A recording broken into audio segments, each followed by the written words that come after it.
قولوا ضاع اليهود في صحراء سيناء 40 عاما، ويبدو أنهم ضائعون حتى اليوم شمال سيناء أي في فلسطين، يضيعون ل1000 عام. لم يعش اليهود عصورهم الذهبية أبدا إلا في كنف الدولة العربية الإسلامية، وفي كل مرة فقد العرب الحكم كان اليهود يطردون من منازلهم ويضربون حتى الثمالة. أخذهم نبوخذ نصر عبيدا إلى بغداد، الصليبيون جعلوهم خدما تحت أحذيتهم، وطردهم البيزنطيون إلى المنافي ولعنوهم في كل كتاب، وظلوا يبكون حتى نزل الدم من عيونهم، حتى جاء صلاح الدين الأيوبي فأنصفهم وأمنهم في بيوتهم وكنسهم.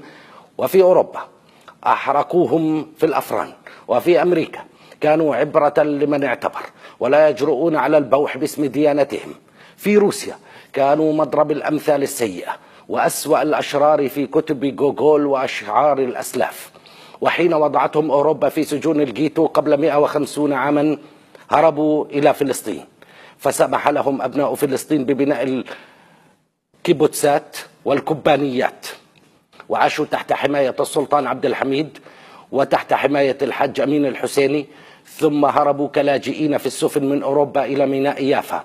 جاءوا كالجراد فأطعمناهم البرتقال وأسقيناهم الماء الزلال، حتى عقروا اليد التي امتدت إليهم ونفذوا مذابح ضد المضيف.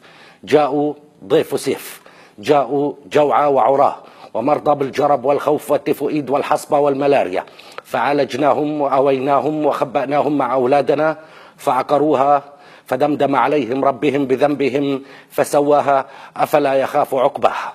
ونصي الطين ساعة أنه طين حقير فصال تيها وعربدة. الآن يريدون هدم المسجد الأقصى لإقامة هيكل مزعوم، فجهزوا 9 بقرات لونها أحمر و4 عجول وحاخام ورمبام وذهب مسروق وعنزة جرباء، وقالوا نبحث عن حمار المسيح.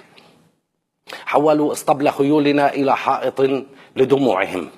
جيل آخر ضائع من اليهود يبحثون عن هوية، يبحثون عن منقذ، ويبحثون في بيوتنا وتحت أرجلنا عن أثار شمعدان محطم.